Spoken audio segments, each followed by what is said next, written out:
Halo, perkenalkan nama saya Gusti Meta Saparendra dari kelas 2 MAP 5 dengan NPM 2112110-176, mata kuliah IoT dengan dosen Ibu Oci Marcella Febriani, Eskom MTI.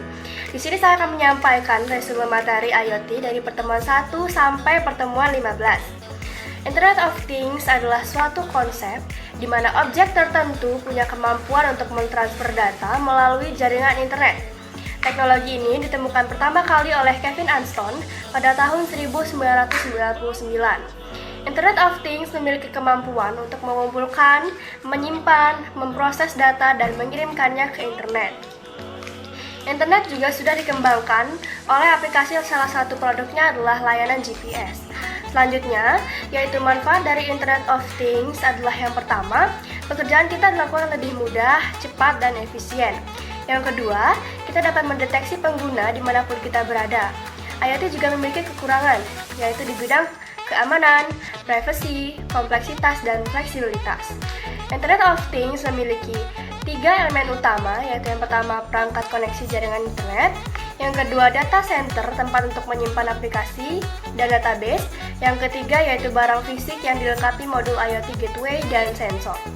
Kemudian, ada contoh konsep dan cara kerja Internet of Things. Yang pertama yaitu colokan listrik pintar, yang kedua Smart Jet Door, dan yang ketiga yaitu Smart Trash Can. Internet of Things penerapan bidang lainnya yaitu yang pertama Smart City, yaitu membantu kelola kota yang efektif melalui sensor secara real. Yang kedua yaitu Smart Traffic, yaitu menganalisa lalu lintas kendaraan bermotor di jalan. 3. Security dan emergency, mendeteksi radiasi dan gas-gas yang bisa meledak. 4. Home automation, yaitu monitor penggunaan air, TV, pintu, jendela, dan penyiraman air. Yang kelima yaitu smart mall, mendeteksi kehadiran pengunjung suatu mall. Yang keenam retail, memonitor pengiriman barang dan melihat tanggal kadaluarsa. Yang kedelapan smart agriculture, mendeteksi kelembapan tanah, udara, suhu untuk pertanian. Yang kedelapan smart environment, yaitu untuk mendeteksi kebakaran hutan, polusi udara, deteksi dini gempa bumi atau tsunami. Selanjutnya yaitu ada manfaat dan dampak IoT.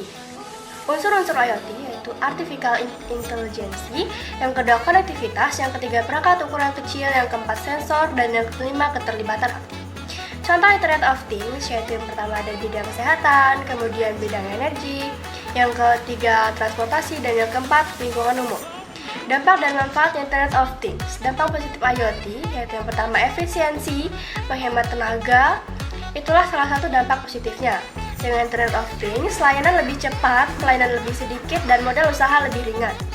Kemudian yang kedua, memantau sesuatu dari jarak jauh cukup melalui HP atau melalui komputer yang terhubung dengan internet. Kemudian praktis, misalkan sensor dan kamera bisa dipakai di supermarket, mengawasi pelanggan datang, terhubung dengan pihak kepolisian. Jadi pihak kepolisian itu mengetahui kalau ada tindak kejahatan seperti perampokan. Selanjutnya ada dampak negatif IoT. Karena salah satu dampak positif adalah efisiensi, maka tenaga kerja tidak terampil adalah yang pertama, akan kehilangan pekerjaan. Otomatisasi di pabrik yang dulunya banyak tenaga kerja di bagian produksi akan menambah jumlah PHK. Industri yang dulu manual sekarang lebih menjadi otomatis dan bisa dimonitoring. Besarnya pengangguran bisa menimbulkan masalah kesejahteraan dan keamanan kalau tidak ditangani dengan baik atau dialihkan ke pekerjaan lain. Selanjutnya, manfaat IoT memudahkan proses konektivitas, ketercapaian efisiensi, kemudian meningkatkan efektivitas monitoring kegiatan. Selanjutnya yaitu ada perangkat Internet of Things. Pertama itu jaringan internet, 2 application programming interface, yang ketiga perangkat sensor IoT, dan yang keempat penyimpanan data. Langsung saja, yang pertama yaitu jaringan internet, terdiri dari jaringan privat, publik, akademik, bisnis, dan pemerintah lokal di lingkup global, dihubungkan oleh beragam teknologi internet, teknologi elektronik, nirkabel, dan jaringan optik. Sumber daya adalah nilai informasi yang dihasilkan internet, surat, elektronik telepon, video call, berbagai file, dan lokasi. Yang kedua yaitu application programming interface. adalah sebuah interface yang menghubungkan aplikasi satu dengan aplikasi lainnya, menjadi aplikasi yang berperan sebagai perantara antar berbagai aplikasi berbeda, baik dalam satu platform yang sama atau lintas platform. Yang ketiga yaitu perangkat sensor. Sensor adalah perangkat yang digunakan untuk mendeteksi perubahan besaran fisik seperti tekanan, gaya, besaran listrik, cahaya, gerakan, kelembapan, suhu, kecepatan, dan fenomena-fenomena lingkungan lainnya. Contoh perangkat sensor yaitu yang pertama temperature sensor atau temperatur suhu, yang kedua humidity sensor atau kelembapan, yang ketiga itu ada pressure sensor atau sensor tekanan, 4 proximity sensor atau sensor jarak, selanjutnya ada level sensor, kemudian ada accelerometers, kemudian ada gyroscope, ada gas sensors, infrared sensor, dan optical sensor. Yang keempat yaitu media penyimpanan data. Terbagi menjadi dua, yaitu cloud dan internal hard disk. Cloud adalah media penyimpanan file berbasis online atau digital yang mengandalkan koneksi internet untuk akses data. Yang kedua, internal hard disk, yaitu media penyimpanan konvensional yang terhubung langsung ke PC atau laptop. Selanjutnya, yaitu ada pembuatan startup IoT. 3 poin penting sebelum membangun startup IoT yaitu 1. Masalah keamanan, 2. Memahami time to market, dan yang ketiga yaitu lakukan scalability yang baik. 5 inovasi startup Internet of Things di Indonesia. Yang pertama itu ada HARA, adalah produk IoT yang dikembangkan untuk menangani permasalahan di sektor pertanian dan pangan. Yang kedua itu ada Q, menghubungkan antara pemerintah dengan masyarakat. Ini adalah ingin berinovasi mengembangkan produk smart city berbasis hayati, khususnya untuk diterapkan di wilayah perkotaan. Yang ketiga ada Spekun, yang keempat adalah e-fishery, yaitu alat pemberi pakan ikan, dan yang kelima adalah Nodeflux, adalah platform dengan kemampuan komputasi distribusi dan juga kemampuan menyebarkan brain. Selanjutnya itu adalah privacy dan keamanan dalam IoT. Pertama, pengertian privasi. Privasi adalah kondisi di mana seseorang tidak diganggu oleh orang lain. Keadaan semacam ini menggambarkan keinginan pribadi untuk menjaga dan melindungi urusan diri agar tidak diketahui oleh publik. Yang kedua, mengapa butuh privasi dalam IoT? Karena IoT adalah sebuah sistem terbuka yang dapat digunakan dan diakses oleh siapa saja dari mana saja. Pada sistem terbuka semacam ini dibutuhkan proteksi terhadap informasi dan data penggunanya. Yang ketiga itu ada keamanan IoT. Keamanan pada IoT adalah bagaimana meminimalisir ancaman-ancaman yang bisa terjadi pada perangkat IoT, baik secara data maupun otorisasi perangkat. Yang keempat itu ada kategori ancaman IoT. Itu juga menjadi beberapa bagian, yaitu denial of service atau serangan yang menyebabkan pihak yang sah tidak dapat mengakses layanan. Yang kedua itu ada merusak secara fisik objek-objek dalam IoT. Kemudian ada eavesdropping, yaitu serangan pasif yang dapat dilakukan pada berbagai kanal komunikasi dengan tujuan mengekstrak data dari aliran informasi.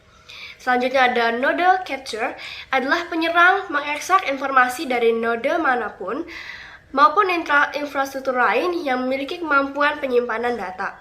Selanjutnya adalah controlling, di mana penyerang berusaha mendapatkan kontrol terhadap entitas IoT dan mengganggu layangan maupun data dari entitas tersebut. Selanjutnya, itu ada unsur-unsur Internet of Things. Yang pertama itu ada sensor. Sensor adalah salah satu bagian utama dari mesin Internet of Things. Fungsinya adalah mengumpulkan dan menentukan data dari lingkungan sekitar. Yang kedua itu ada konektivitas. Setelah mengumpulkan data dari sekitarnya, perangkat IoT perlu memprosesnya di suatu tempat, dan disinilah konektivitas memegang peran utama. Data yang dikumpulkan ke platform IoT dengan bantuan Wi-Fi, internet, Bluetooth, jaringan seluler, dan koneksi jaringan lainnya sangat penting dalam mentransfer data ke cloud. Yang keempat itu ada pengolahan data. Data diproses menggunakan big data, analytics engine yang membantu sistem untuk membuat keputusan yang lebih baik sesuai dengan data. Contohnya menyalakan lampu ketika pemilik rumah kembali pada jam-jam tertentu atau mengidentifikasi adanya bahaya atau penyusup. Kemudian yang terakhir itu ada antarmuka pengguna atau UI. Langkah terakhir dari proses IoT adalah membantu pengguna utama. Hal ini dapat dilakukan melalui berbagai tindakan seperti peringatan, pengingat, pesan teks, pemberitahuan, atau email. Judul selanjutnya itu ada koneksi IoT. Koneksi IoT juga terbagi menjadi beberapa bagian, yaitu pertama ada Bluetooth. Adalah spesifikasi industri untuk jaringan kawasan pribadi tanpa kabel. Salah satu kelebihan Bluetooth adalah Bluetooth dapat dijadikan sebagai alternatif untuk terhubung ke internet.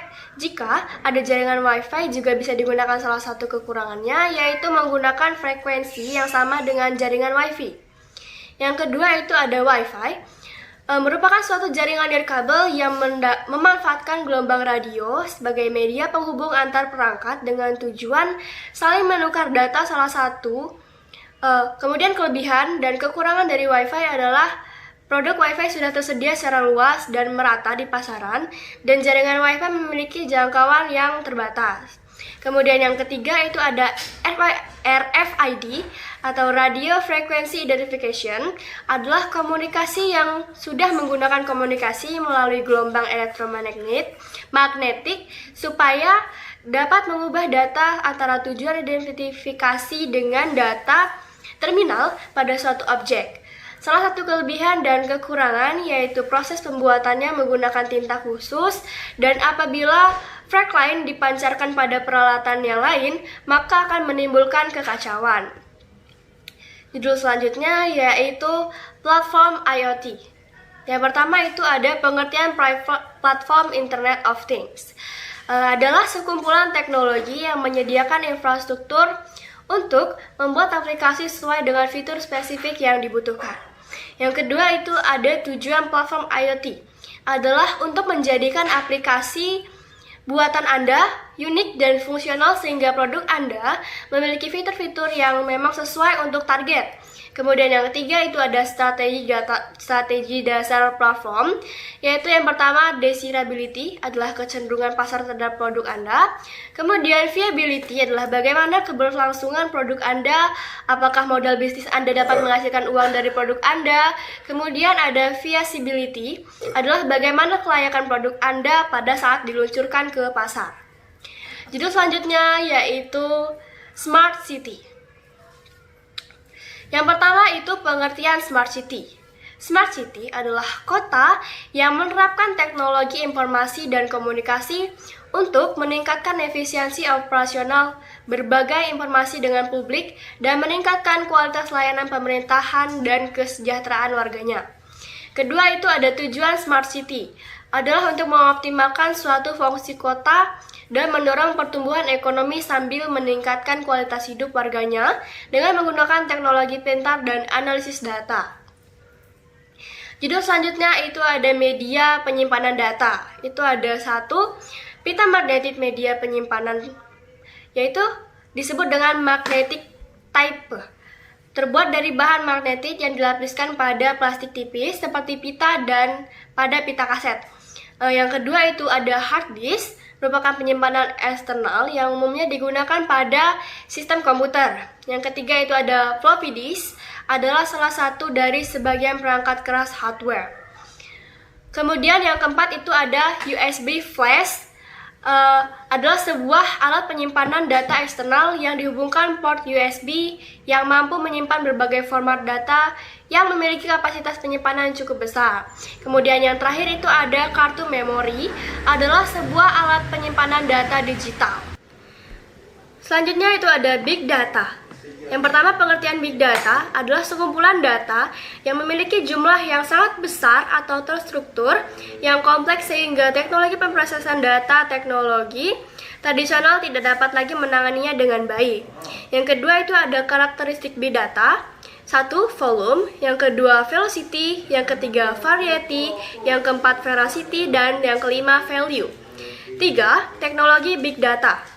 Yang pertama itu ada Apache Hadoop, adalah sebuah framework yang memungkinkan untuk melakukan penyimpanan dan pemrosesan data yang besar secara distribusi dalam klaster komputer menggunakan model pemrograman sederhana.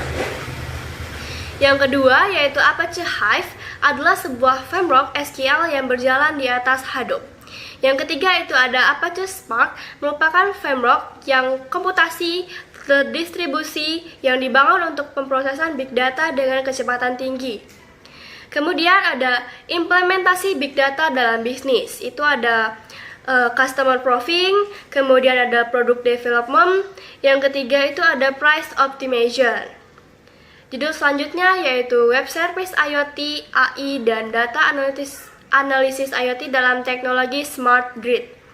Pengertian Web Service merupakan aplikasi yang berisi sekumpulan basis data atau database dan perangkat lunak, software atau bagian dari program perangkat lunak yang diakses secara remote oleh piranti dengan perantara tertentu. Manfaat web service yaitu interoperabilitas, yang kedua itu ada protokol standar, yang ketiga komunikasi biaya rendah. Fungsi data analisis yaitu mempermudah perhitungan statistik, menjadikan waktu perhitungan semakin efisien, dan yang ketiga memberikan solusi untuk kepentingan bisnis. Manfaat grid, yang pertama itu aman dan handal, kemudian self-healing, efisien dan cerdas, akomodatif, ramah lingkungan, dan utamakan kualitas dan stabilitas. Selanjutnya itu ada 10 skill yang harus dimiliki oleh developer IoT.